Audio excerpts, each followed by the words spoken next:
اعوذ باللہ السمیع العلیم من الشیطان الرجیم بسم اللہ الرحمن الرحیم قل اہبطوا منہا جمیعا صدق اللہ مولانا العظیم۔ حضرت ابو رافع رضی اللہ تعالی عنہ آپ سے مرفوع حدیث میں مروی ہے کہ آقا کریم علیہ الصلوۃ والسلام آپ کے ارشاد پاک کا مفہوم ہے کہ ہفتہ کے دن یہودی مجھے برا کہتے ہیں، گالی گلوچ نکالتے ہیں، تو جو میرا امتی ہفتے والے دن مجھ پر 100 بار درود پاک پڑھے، اللہ تعالی وحدہ لا شریک اس کے بدن کو دوزخ پر حرام فرما دے گا اور اس کے لیے میری شفاعت حلال ہو جائے گی۔ اور فرمایا کہ جو اتوار کے دن رومی عیسائی وہ اپنے کنیسوں میں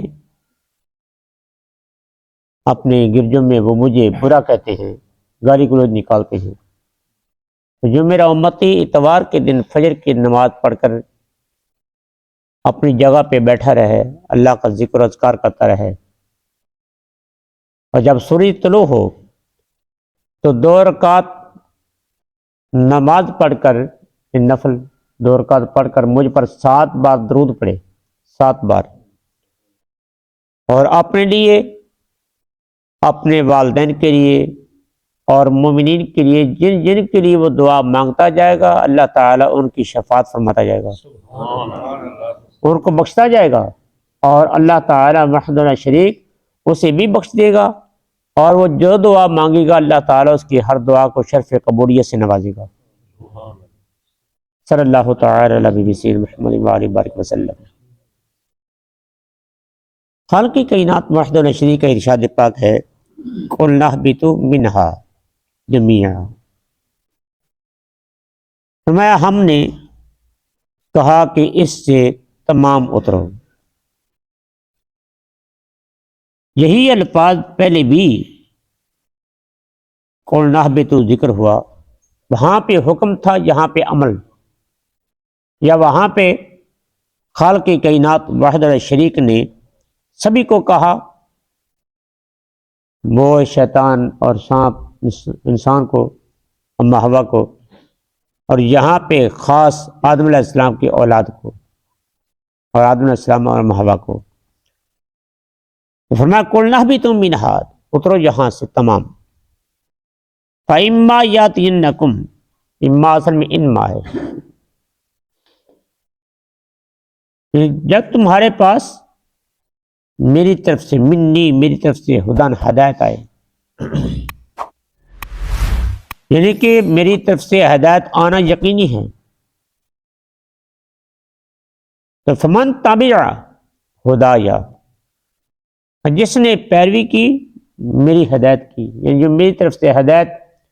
آئی اس ہدایت کی پیروی کی، اور یہ یاد رکھیے اس سے مراد آدم علیہ السلام یا اما حوا نہیں، بلکہ آپ کے اولاد آدم علیہ السلام تو پہلے ہی ہدایت پر گامزن تھے، اور خالق کائنات نے اپنی خلافت کا تاج سر پر رکھ کر ان کو دنیا میں مبعوث فرمایا تھا، اور اما حوا بھی رضی اللہ تعالی عنہا علیہ السلام وہ بھی ہدایت پر گامزن تھے۔ یہ جیسے ہم جیسے جو لوگ ہیں ان کو خطاب ہے، آدم علیہ السلام کے اولاد کو، کہ میری طرف سے ہدایت کا آنا یقینی ہے۔ فمن تبع ہدایا، جس نے میری اتباع کی، ہدایت کی، میری ہدایت، جو میری ہدایت آئی اس ہدایت پہ وہ چلا، اس پر عمل کیا، تو فلا خوف علیہم ولا هم یحزنون، تو پس نہیں خوف ہوگا علیہم اوپر ان کے، ولا ہم اور نہ وہ یحزنون غمگین ہوں گے، یعنی آدم علیہ السلام کو جو آپ کی اولاد دکھائی گئی تھی، کچھ ایسے تھے کہ جو جنتی تھے کچھ ایسے تھے جو جہنمی تھے، تو خالق کائنات وحدہ لا شریک جل شانہ کے پیارے آدم صفیہ اللہ علیہ تحیت و ثنا آپ پریشان تھے اور نافرمانوں کی وجہ سے، تو خالق کائنات وحدہ لا شریک نے فرمایا پیارے آدم آپ پریشان نہ ہوئیے، میری طرف سے ہدایت آئے گی، تو جس تیری اولاد میں سے جس نے میری ہدایت کی پیروی کی تو ان پر کوئی خوف اور کوئی غم نہیں ہوگا۔ والذین کفروا وکذبوا بآیاتنا، فرمایا اور وہ لوگ جنہوں نے کفر کیا، کفران نعمت کیا، میری آیات کا کفر کیا، میرے نبیوں کے ساتھ انکار کیا یعنی کفر کیا، وکذبوا بآیاتنا اور ہماری آیتوں کو، ہماری نشانیوں کو انہوں نے جھٹلایا، اولئک اصحاب النار، وہ لوگ آگ والے ہیں، ہم فیہا خالدون، وہ اس میں ہمیشہ رہیں گے، وہ اس میں ہمیشہ رہیں گے۔ یہاں پہ اللہ تعالیٰ نے ہر ایک کا جو جزا ہے اس کا بھی ذکر فرما دیا، ہر ایک کی جو ذمہ کام ہے اس کا بھی ذکر فرما دیا۔ اب رب کائنات نے یہ سارے چیزیں بیان فرما کے فرمایا کہ میری طرف سے زیادتی یا ظلم کسی پہ نہیں ہے، میری طرف سے ہدایت آئے گی، جس نے ہدایت کا رستہ قبول کیا، یعنی اللہ تعالیٰ نے ہر انسان کو یہ عقل اور شعور دیا ہے کہ وہ اچھائی اور برائی کا وہ امتیاز کر سکتا ہے۔ خالق کائنات وحدہ لا شریک نے قرآن پاک میں فرمایا کہ ہم نے انسان کو پیدا کیا اور پھر ہم نے نیکی بدی اس میں رکھ دی اور اس کو دو چیزیں بتا دی، اما شاکرا و اما کفورا۔ اب اس انسان کے بس کی بات ہے کہ وہ شکر گزار بندہ بن جائے میرا، یعنی شکر اختیار کر لے۔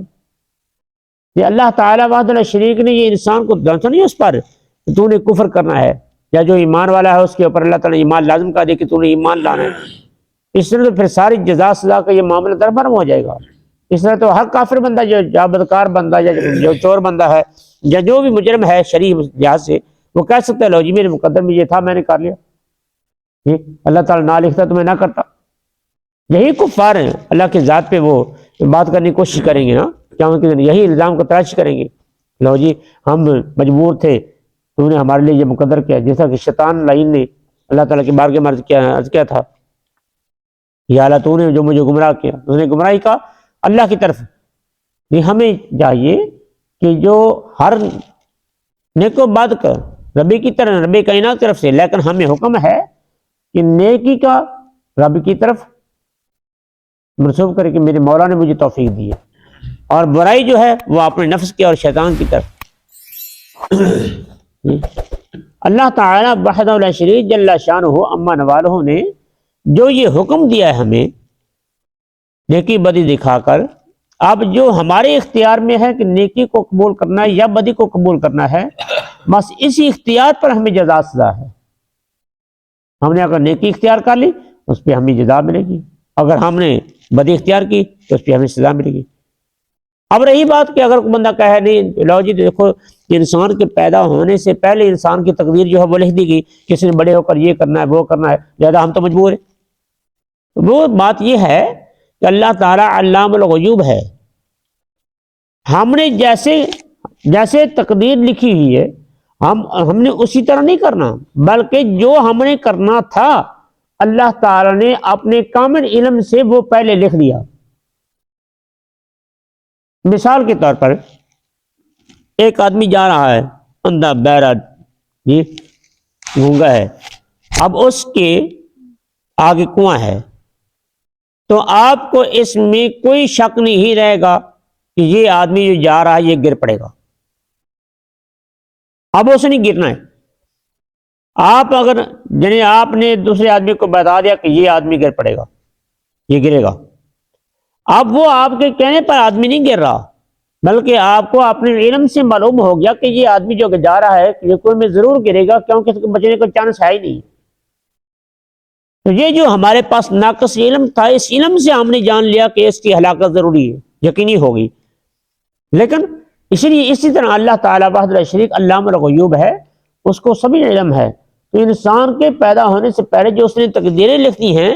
جو اللہ تعالیٰ نے، وہ تقدیریں کس نے لکھی؟ وہ قلم نے لکھی۔ تو اللہ تعالیٰ نے قلم کو یہ علم عطا فرمایا کہ جو آنے والے ہونے والے پہلے حالات تھے قلم کو فرمایا کہ لکھ دے۔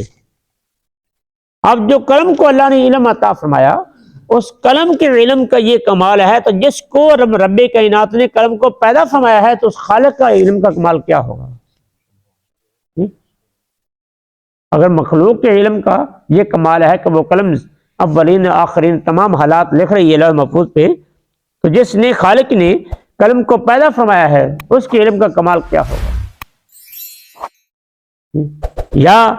قلم جو ہے وہ تو لکھ رہی ہے سارے حالات، تو جو مصطفیٰ کریم علیہ الصلوۃ والسلام رب کائنات کے پیارے حبیب ہیں ان کے علم کا کمال کیا ہوگا؟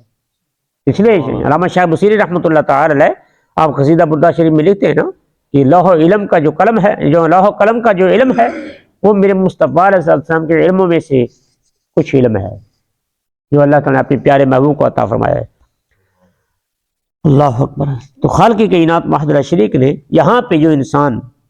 چنے گا نا، اس چناؤ پہ اس انسان کی جزا سزا کا خالق کائنات نے ذکر فرمایا، اور فرمایا کہ پیارے آدم، ہم جو آپ کی اولاد ہدایت یافتہ ہوگی ہم ان کو یہ مقام عطا فرمائیں گے کہ ان کو نہ تو کوئی خوف ہوگا اور نہ وہ غمگین ہوں گے، اور جو کافر ہوئے ہماری آیتوں کو جھٹلایا وہ ہمیشہ ہمیشہ دوزخ میں رہیں گے۔ اللہ تعالی ہمیں ہدایت پر گامزن ہونے کی توفیق عطا فرمائے۔ وما علی الا البلاغ المبین۔ اور مسئلہ کہ ننگے سر نماز پڑھنا کفر کب ہے؟ ننگے سر ایک تو ہے کپڑا نہیں ہے وہ پڑھ لی، وہ ایک الگ بات ہے، لیکن کفر کب ہے؟ تو اس کا جواب یہ ہے کہ فتاوی شامی وغیرہ میں کہ ننگے سر پڑھنا نماز کفر اس وقت ہے جب کہ فرض کی تحقیر کرتے ہوئے کہ فرض کوئی اتنا اہتمام والا کام نہیں ہے، چلو گویا کہ وہ فرض کی تحقیر کر رہا ہے، تقصیر اس کا جو ہے فرض کی، یعنی کہ اس کی قدر اس کی منزلت فرض کی اس کے دل میں نہیں ہے، اس لحاظ سے وہ سر پہ ٹوپی وغیرہ نہیں کر رہا، لہذا اس کو کفر ہوگا۔ جس طرح کہ آپ کو کل بھی بتایا تھا نا، سنت کی تحقیر کے طور پر یہ اس کو چھوڑنا کفر ہے، اس طرح فرض کی تحقیر بھی کفر ہے۔ تو یہ بات یاد رکھیے کہ جس فرض اور سنت کو ہلکا جانتے ہوئے اس کی تحقیر کے طور پر ایسا عمل کفر ہے، تو مصطفیٰ علیہ الصلوۃ والسلام کی ذات تو بلند و بالا ذات ہے نا، تو جو ان کو تحقیر کرے، ان کی تحقیر کرے، ان کو جو ہے وہ نعوذ باللہ کسی قسم کی آپ کی شان اقدس میں کوئی گستاخی کا پہلے سوچے یا کوئی کلمہ کا ہے، تو وہ بندہ مسلمان کیسے رہے گا؟ وہ بدرجہ اولا وہ بندہ کافر ہوگا۔ اور مصطفیٰ علیہ السلام، اس لیے تو علماء حقہ نے اور صحابہ کرام نے اور ائمہ حضرات نے یہ بیان کیا ہے کہ مصطفیٰ کریم علیہ السلام جس چیز کو اچھا سمجھتے ہیں، جو آدمی اس چیز کو برا کہے وہ بھی کافر ہے، وہ بھی کافر ہے۔ اس طرح حضرت امام احمد بن حنبل رضی اللہ تعالیٰ اور دیگر ائمہ حضرات سے بھی منقول ہے، اور صحابہ کرام سے بھی، بلکہ کئی تو ایسے شاکان مصطفیٰ تھے، ان کی بیوی نے کہہ دیا نا کہ مجھے کدو پسند نہیں، اس کو طلاق کے سنا دی، طلاق کی دھمکی دے دی، تو آقا کریم علیہ السلام کی ذات بلند و بالا ہے ذات، اس لیے آپ کی بارگاہ اتنی حساس بارگاہ ہے کہ اللہ تعالیٰ وحدہ لا شریک بسا اوقات اس کی ذات کے بارے کہی جائے نا تو وہ برداشت کرتا ہے، علم والا ہے نا، حلیم ہے، لیکن جب اس کے پیارے بندے کے بارے میں، جب اس کے نبی کے بارے کوئی زبان کھولی جائے، کوئی کام کیا جائے، اللہ برداشت نہیں فرماتا۔ دیکھو کافروں نے کتنی باتیں کی اللہ تعالیٰ کی ذات کے بارے میں، لیکن خالق کائنات نے ان کو ویسا جواب نہیں دیا، لیکن محبوب کے بارے جب اسے لعین نے زبان کھولی تو آقا کریم علیہ السلام نے ایک کی 10 سنائی، حماز مشاء بنمیم، خالق کائنات نے 10 اس کے عیوب بیان فرمائے، اور آخر میں فرمایا یہ ایسی باتیں کرتا ہے، یہ ہے ہی حرام زادہ۔ خالق کائنات نے پھر اس کے ایک بھی نہیں چھپائی، ساری اس کی بتائیں۔ اس لیے مصطفیٰ علیہ السلام کی ذات اقدس بہت آپ کی بارگاہ اساس ترین بارگاہ ہے، یہاں پہ بس ادب کی جا ہے، اس کے علاوہ اور کچھ نہیں ہے۔ صدق اللہ العظیم۔ بسم اللہ۔